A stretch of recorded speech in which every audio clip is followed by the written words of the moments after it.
I was just thinking, this kind of goes with the last one that we were talking about. And when I'm sure there are a lot of people who left relationships and they're still friends, and you don't get that feeling.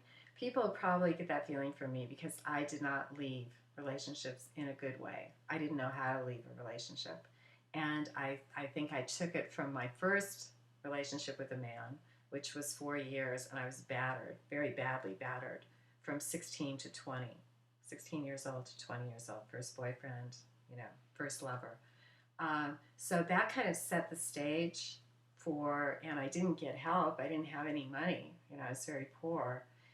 So I didn't get help, but I kept getting into relationships and they would get to a certain point, and if I had problems, I didn't know how to address problems.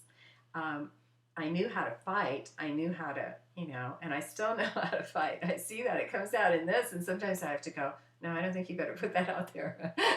Oh, it's horrible, So, but you know what? I want to bust myself. I want to know, really. I want to be loving. I want people to see actually who I am, rather than, I think they've seen a reactive person, a self-medicating person, and when you self-medicate, people don't know, how to take you because your whole attitude is off. The way you're looking at things is off. You're not being honest. If you're self-medicating, you're covering something, right?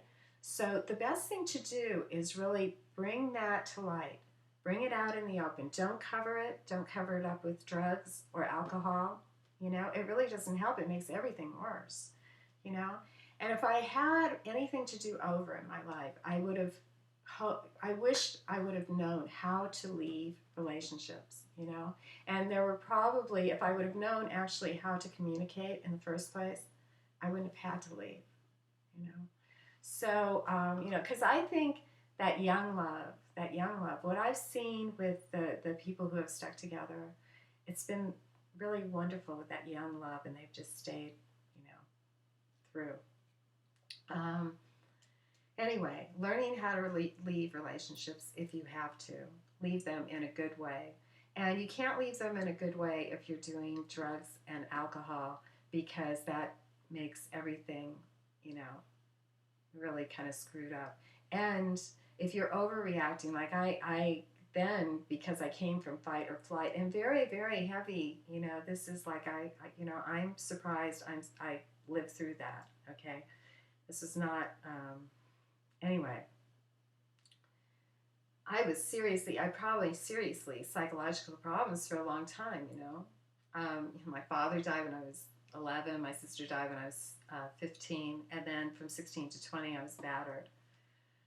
So right there, through all these stages, and that's why I had these latent tendencies to want to drink at family gatherings, because I always felt like I never had enough fun, because when I should have been a teenager having fun and a young adult having fun, I wasn't. So anyway,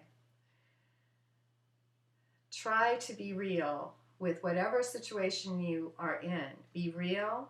And don't go outside. If you're having problems with the relationship, don't go outside and try to, set up your next relationship before you leave there or something. I don't know, for security. I think I may have done that at times. Not good, Loyalty.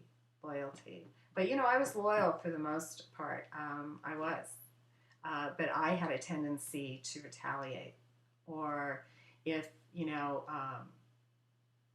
I was loyal, and if I was disloyal, I was away from it immediately, because I don't want to play a duplicitous game. I'm not into that, but I have been disloyal, and it's not a good thing. Not a good thing.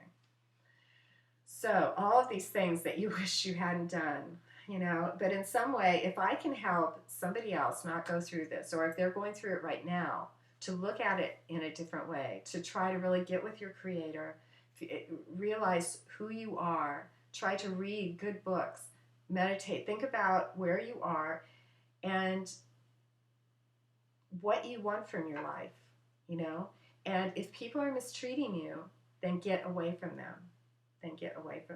Okay?